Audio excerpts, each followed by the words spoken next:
Hi ನಮಸ್ಕಾರ ಎಲ್ರಿಗೂ. ನಾನು ಸುಶಾ ವ್ಲಾಗ್ಸ್ ಇನ್ ಕನ್ನಡಗೆ ಎಲ್ರಿಗೂ ಸ್ವಾಗತ. ನಾನಿಲ್ಲಿ ಬೆಳಗ್ಗೆನೇ ವ್ಲಾಗ್ನ ನಿಮ್ಮೊಟ್ಟಿಗೆ ಶೇರ್ ಮಾಡ್ತಾಯಿದ್ದೀನಿ. ನನ್ನ ರೊಟೀನ್ ಏನಿದೆ ಅದನ್ನು ಇಷ್ಟೊತ್ತಿಗಾಗಲೇ ನಾನು ಬೆಳಗ್ಗೆ ಬೇಗ ಎದ್ದು ಕಸ ಗುಡಿಸಿ ನೆಲ ಒರೆಸ್ಬಿಟ್ಟು ಸ್ನಾನ ಪೂಜೆ ಎಲ್ಲ ಮುಗಿಸ್ಬಿಟ್ಟು ಅಡುಗೆ ಮನೆಗೆ ಬಂದೆ. ಅಡುಗೆ ಕೆಲಸ ಮಾಡೋಣ ಅಂತ ಮೊದಲನೇದಾಗಿ ಆಮ್ಲ ಜ್ಯೂಸನ್ನ ರೆಡಿ ಮಾಡ್ತಾಯಿದ್ದೀನಿ. ಒಂದು 4 ಮೆಂಬರ್ಸಿಗೆ ಹಂಗೆ ರೆಡಿ ಮಾಡ್ತೀನಿ, ಮಿಕ್ಕಿದ್ರೆ ನಾನೇ ಕುಡ್ಕೊಳ್ತೀನಿ. ಇನ್ನು ಆ ಕಡೆ ನೀವು ನೋಡ್ತಿರ್ಬೋದು, ಒಂದು ಪಾತ್ರೆಯಲ್ಲಿ ಜೀರಿಗೆ, ಸೋಂಪು ಮತ್ತು ಸ್ವಲ್ಪ ಶುಂಠಿ ಹಾಕಿ ಕುದಿಸಿ ಇಟ್ಕೊಂಡಿದ್ದೀನಿ ನೀರನ್ನು. ಆ ನೀರನ್ನ ಫಸ್ಟ್ ಕುಡಿದ್ಬಿಟ್ಟು ಆಮ್ಲ ಜ್ಯೂಸನ್ನ ನೆಕ್ಸ್ಟ್ ಕುಡಿತೀನಿ, ಆಮೇಲೆ ತೋರಿಸ್ತೀನಿ ನಾನು. ಇನ್ನು ಆಮ್ಲ ಜ್ಯೂಸನ್ನ ಬೆಳಗ್ಗೆ ಏನಕ್ಕೆ ಪ್ರಿಪೇರ್ ಮಾಡ್ತೀನಿ ಅಂದರೆ ಮರ್ತುಬಿಡ್ತೀನಿ ಫ್ರೆಂಡ್ಸ್. ಅಡುಗೆ ಮಾಡ್ತಾ ನಾನು ಮರ್ತುಬಿಡ್ತೀನಿ. ಹಾಗಾಗಿ ಬೆಳಗ್ಗೆ ಬೇಗನೆ ಪ್ರಿಪೇರ್ ಮಾಡಿ ಇಟ್ಕೊಂಡ್ಬಿಟ್ರೆ ಜ್ಯೂಸ್ ಕುಡಿತಾ ಕೆಲಸ ಮಾಡ್ಕೊಳ್ಬಹುದು ಅಂತ ಅಷ್ಟೇ. ಇದಕ್ಕೆ ಚೆನ್ನಾಗಿ ತುರಿತೀನಿ. ಮಿಕ್ಸಿ ಹಾಕಿದ್ರೆ ಇನ್ನೂ ಒಳ್ಳೆಯದು, ಬಟ್ ನಾನಿಲ್ಲಿ ತುರಿದಿದ್ದೀನಿ ಇವತ್ತು. ನೋಡೋಣ ಹೇಗೆ ಬರುತ್ತೆ ಅಂತ ಹೇಳಿ ಮ್ಯಾಕ್ಸಿಮಮ್ ತುರಿತಾ ಇರ್ತೀನಿ. ಇನ್ನು ನೋಡೋಣ ಮಿಕ್ಸಿ ಹಾಕಿದ್ರೆ ಅದು ಹೇಗೆ ಬರುತ್ತೆ ಟೇಸ್ಟ್ ಅಂತ. ತುಂಬ ಒಗ್ರು ಬರುತ್ತೆ ಅಂತೆಲ್ಲ ಹೇಳ್ತಿದ್ರು ನಮ್ಮ ಮನೆಯವರು. ಹಾಗಾಗಿ ನಾನು ನೋಡೋಣ ತುರಿದು ಹಾಕಿ ಅಂತ ಹೇಳಿ ತುರಿತಾ ಇದ್ದೀನಿ.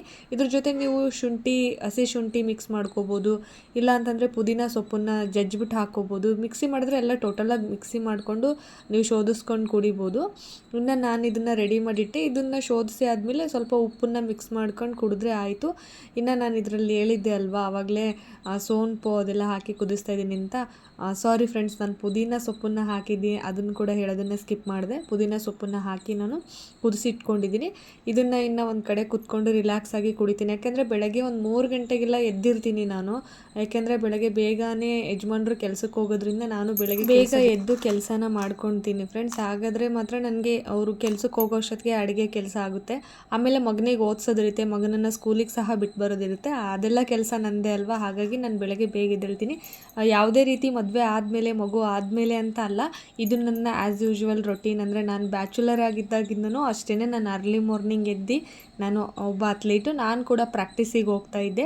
ಹಾಗಾಗಿ ನನಗೆ ಆ ವರ್ಷದಿಂದನೂ ನನಗೆ ಅಭ್ಯಾಸ. ಏನಿಲ್ಲ ಅಂದ್ರೂ ಒಂದು 15-16 ವರ್ಷದಿಂದನೂ ನನಗಿದು ಅಭ್ಯಾಸ. ಹಾಗಾಗಿ ನಾನು ಎದ್ದಿಲ್ಲ ಅಂದ್ರೂ ನನಗೆ ಆ ಟೈಮಿಗೆ ಎಚ್ಚರ ಆಗುತ್ತೆ. ಮ್ಯಾಕ್ಸಿಮಮ್ ಅಂದರೆ 4 o'clockಗೆಲ್ಲ ಎದ್ದಿರ್ತೀನಿ ನಾನು. ಹಾಗಾಗಿ ಕೆಲಸನ ಬೇಗ ಮುಗಿಸ್ಕೊಂಡು ಬಿಡ್ತೀನಿ. ಇನ್ನೊಂದು ಫ್ರೆಂಡ್ಸ್, ನಾನು ಯಾವಾಗಲೂ ಬೇಗ ಎದ್ದೇಳೋದ್ರಿಂದ ನಾನು ಏನಾದರೂ ಲೇಟಾಗಿ ಎದ್ದುಬಿಟ್ರೆ ನನಗೆ ಆವತ್ತಿನ ದಿನ ಕೆಲಸನೇ ಸಾಗದೇ ಇರೋ ಥರ ಅಂತ ಅನಿಸುತ್ತೆ. ಹಾಗೂ ಎಕ್ಸ್ಪೀರಿಯೆನ್ಸ್ ಆಗಿದೆ. ಮೀನ್ಸ್ ಎಲ್ಲಾದರೂ ಟ್ರಾವೆಲ್ ಮಾಡಿದಾಗ, ಯಾವುದಾದ್ರೂ ನಾವೇ ತವ್ರ ಮನೆಗೆ ಹೋಗಿ ಬಂದಾಗ ಅವಾಗೇನಾದರೂ ನಿದ್ದೆಗೆಟ್ಟಿದ್ರೆ ಮಲಗ್ತೀವಿ. ಅದು ಬಿಟ್ಟರೆ ಡೈಲಿ ಮನೆಯಲ್ಲಿ ನಮ್ಮ ರೊಟೀನಲ್ಲಿ ನಾವಿದ್ದಾಗ ನಾನು ಅಷ್ಟೊತ್ತೆಲ್ಲ ಮಲಗಲ್ಲ. ಅರ್ಲಿ ಮಾರ್ನಿಂಗ್ ಬೇಗ ಎದ್ದಿರ್ತೀನಿ. ಈ ರೀತಿಯಾಗಿ ನನ್ನ ದಿನನ ನಾನು ಶುರು ಮಾಡ್ತೀನಿ. ಫಸ್ಟು ಮನೆ ಕ್ಲೀನಿಂಗಾಗಿ ಪೂಜೆ ಕೆಲಸ ಆದಮೇಲೆ ಅಡುಗೆ ಮನೆಗೆ ಬಂದುಬಿಡ್ತೀನಿ. ಅಡುಗೆ ಕೆಲಸ ಶುರು ಮಾಡೋದಕ್ಕೆ ಮುಂಚೆ ಯಾವುದಾದ್ರೂ ಒಂದು ಡಿಟಾಕ್ಸ್ ಡ್ರಿಂಕ್ನ ಮಾಡ್ಕೊಂಡು ಕುಡಿಯೋದು ನನ್ನ ಅಭ್ಯಾಸ ಫ್ರೆಂಡ್ಸ್. ಇನ್ನು ಅರ್ಲಿ ಮಾರ್ನಿಂಗ್ ಬೇಗ ಪೂಜೆ ಎಲ್ಲ ಆಗಿತ್ತಲ್ವ, ನೀವು ನೋಡ್ಬೋದು ಹೊರಗಡೆ ಹೊಸ್ಲಿಗೂ ದೀಪ ಇದೆ, ಹಾಗೆ ದೇವ್ರ ಮುಂದೆನೂ ದೀಪ ಉರಿತಾ ಇದೆ. ತುಂಬ ಖುಷಿಯಾಗುತ್ತೆ ಬೆಳಗ್ಗೆನೇ ನಾನು ಪೂಜೆ ಕೆಲಸ ಎಲ್ಲ ಮುಗಿಸಿ ಅಡುಗೆ ಕೆಲಸ ಮಾಡಿದ್ರೆ ನನಗೆ ಆ ದಿನ ಏನೋ ಒಂಥರ ತುಂಬ ಅಂದರೆ ತುಂಬ ಖುಷಿ. ನಾನು ಪ್ರತಿದಿನವೂ ಹೀಗೆ ಇರೋದಕ್ಕೆ ಇಷ್ಟಪಡ್ತೇನೆ. ಎಲ್ಲರೂ ಅಕ್ಕಪಕ್ಕದವರು ಅಂತಿರ್ತಾರೆ, ನಿಮಗೇನು ನಿದ್ದೆ ಬರಲ್ವಾ ಅಂತ. ನಿಜ, ನನಗೆ ನಿದ್ದೆ ಕಡಿಮೆನೇ ಸ್ವಲ್ಪ. ಸೊ ಫ್ರೆಂಡ್ಸ್, ಅದೇನೇ ಇರಲಿ ವಿಷಯಕ್ಕೆ ಬಂದುಬಿಡೋಣ. ಇವತ್ತಿಂದೇನು ರೊಟೀನ್ ಇದೆ ಅದು. ನನ್ನಲ್ಲಿ ಕಾಳನ್ನ ಬೇಯಿಸೋದಕ್ಕೆ ಇಟ್ಬಿಟ್ಟು ನಾನು ನೀರನ್ನ ಕುಡ್ಕೊಂಡು ಬರೋಣ ಒಂದು ಕಡೆ ಕುತ್ಕೊಂಡು ಅಂತ ಶಾಂತವಾಗಿ ಕುತ್ಕೊಂಡು ನೀರು ಕುಡ್ಕೊಂಡು ಬಂದೆ. ಕಾಳು ಕೂಡ ಬೆಂದಿತ್ತು. ಇನ್ನು ಸಬ್ಬಕ್ಕಿ ಸೊಪ್ಪಿಂದು ಬಸ್ಸಾರು ಮಾಡ್ತಾಯಿದ್ದೀನಲ್ವ, ಸಬ್ಬಕ್ಕಿ ಸೊಪ್ಪನ್ನು ಆ ಕಾಳಲ್ಲೇ ಹಾಕ್ಬೋದಿತ್ತು. ಕಾಳನ್ನು ನೆನೆಸಿರಲಿಲ್ಲ ಫ್ರೆಂಡ್ಸ್ ನಾನು. ಹಾಗಾಗಿ ಒಣಗಿರೋ ಕಾಳನ್ನೇ ಬೇಯೋದಕ್ಕೆ ಹಾಕಿದ್ರಿಂದ 5-6 ವಿಸಲ್ ಓಡಿಸಿದ್ರೆ ಕಾಳೇನೋ ಬೆಂದ್ಬಿಡುತ್ತೆ. ಬಟ್ ಸೊಪ್ಪು ಕೈಗೆ ಸಿಕ್ಕಲ್ಲ ಅಂತ ಹೇಳಿ ಸೊಪ್ಪನ್ನು ಸಪ್ರೇಟಾಗಿ ಬೇಯಿಸ್ತಾ ಇದ್ದೀನಿ. ಇಲ್ಲಿ ಒಗ್ಗರಣೆ, ನಿಮ್ಮ ಮನೇಲಿ ಯಾವುದು ಅಡುಗೆ ಎಣ್ಣೆ ಇರುತ್ತೋ ಆ ಎಣ್ಣೆ ಸ್ವಲ್ಪ ನಿಮ್ಗೆ ಎಷ್ಟು ಬೇಕೋ ಅಷ್ಟು ಹಾಕೊಳ್ಳಿ. ಸ್ವಲ್ಪನೇ ಬಳಸಿ ಎಣ್ಣೆನ.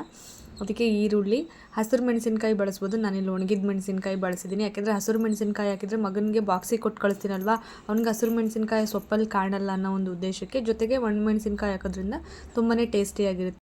ಜೊತೆಗೆ ನಾನಿಲ್ಲಿ ಮಲ್ಟಿ ಟಾಸ್ಕ್ ಮಾಡ್ತಾಯಿದ್ದೀನಿ ಫ್ರೆಂಡ್ಸ್. ಆ ಕಡೆ ಸೊಪ್ಪನ್ನು ಬೇಯೋದಕ್ಕೆ ಹಾಕ್ಬಿಟ್ಟು ಈ ಕಡೆ ನಾನೇನು ಆಮ್ಲ ಜ್ಯೂಸನ್ನ ಮಾಡಿಟ್ಟಿದ್ದೆ ಅಲ್ವಾ, ಅದನ್ನು ನನಗೆ ಮತ್ತು ಯಜಮಾನ್ರಿಗೆ ಹಾಕ್ಕೊಂಡು ಹೋಗಿದ್ದು ಅದನ್ನು ಕೂಡ ಕುಡ್ಕೊಂಡು ಬಂದೆ. ಆಮೇಲೆ ನಾನು ಮೆಂತ್ಯ ಸೊಪ್ಪನ್ನು ಕಟ್ ಮಾಡಿಟ್ಟಿದ್ದೆ, ಅದಕ್ಕೆ ಸ್ವಲ್ಪ ಈರುಳ್ಳಿ, ಹಸಿರು ಮೆಣಸಿನ್ಕಾಯಿನೆಲ್ಲ ಕಟ್ ಮಾಡಿ ಉಪ್ಪನ್ನು ಸೇರಿಸಿ ಮಿಕ್ಸ್ ಮಾಡಿ ಮುಚ್ಚಿಟ್ಬಿಟ್ಟೆ ಫ್ರೆಂಡ್ಸ್. ಯಾಕೆಂದರೆ ರೊಟ್ಟಿನೂ ಮಾಡ್ತಾಯಿದ್ದೀನಿ. ಇದು ಬಸ್ಸಾರಿಗೆ ಬೆಳಗ್ಗೆನೇ ಮುದ್ದೆ ಮಾಡ್ತೀನಿ, ಜೊತೆಗೆ ರೊಟ್ಟಿ ಬಾಕ್ಸಿಗೆ ಮಾಡ್ತಾಯಿದ್ದೀನಿ ಫ್ರೆಂಡ್ಸ್. ಹಾಗಾಗಿ ಇನ್ನು ಇದಕ್ಕೆ ಕಾಳು ಹಾಕ್ಬಿಟ್ಟು ಮಿಕ್ಸ್ ಕೊಟ್ಟರೆ ಆಯಿತು. ನಾನು ಉಪ್ಪಾಕಿ ಬೇಯಿಸಿರಲಿಲ್ಲ ಫ್ರೆಂಡ್ಸ್, ಸೊಪ್ಪಿಗಾಗಲಿ ಮತ್ತು ಕಾಳಿಗಾಗಲಿ. ಇವಾಗ ಎರಡಕ್ಕೂ ಸೇರಿಸಿ ನಾನು ಉಪ್ಪಾಕಿ ಚೆನ್ನಾಗಿ ಮಿಕ್ಸ್ ಕೊಟ್ಟು ಒಂದೇ ಒಂದು ಸ್ವಲ್ಪ ಬೇಯಿಸ್ಕೊಂಡ್ಬಿಟ್ರೆ ಬೆಂದೋಯ್ತು. ಮಧ್ಯದಲ್ಲಿ ಗಾಳಿ ಬರ್ತಾ ಇರೋ ಒಂದು ಜೋರು ಎಷ್ಟು ಗಾಳಿ ಬೀಸ್ತಾ ಇತ್ತು ಅಂದರೆ ಅದು ಸ್ಟೋವೇ ಆಫ್ ಆಗಿಬಿಡ್ತು ಫ್ರೆಂಡ್ಸ್. ಮತ್ತೆ ಸ್ಟೋವ್ ಆನ್ ಮಾಡಿ ಎಲ್ಲ ಮಿಕ್ಸ್ ಮಾಡಿಬಿಟ್ಟು ಆ ಸೊಪ್ಪನ್ನು ಫ್ರೈ ಮಾಡಿ ಎತ್ತಿಟ್ಬಿಟ್ಟೆ ಫ್ರೆಂಡ್ಸ್.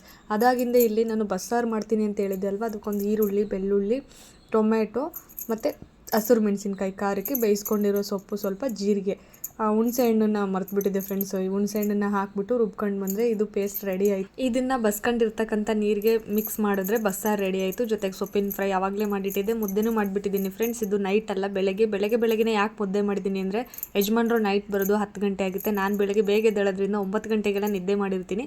ಮುದ್ದೆ ಮಾಡಿಟ್ಟು ಮಲಗ್ಬೋದು, ಹಾಟ್ ಬಾಕ್ಸಿಗೆ ಹಾಕಿದ್ರೆ ಅದೊಂದು ಸ್ವಲ್ಪ ಬಿಸಿಯಾಗಿರುತ್ತೆ ಅಷ್ಟೇ.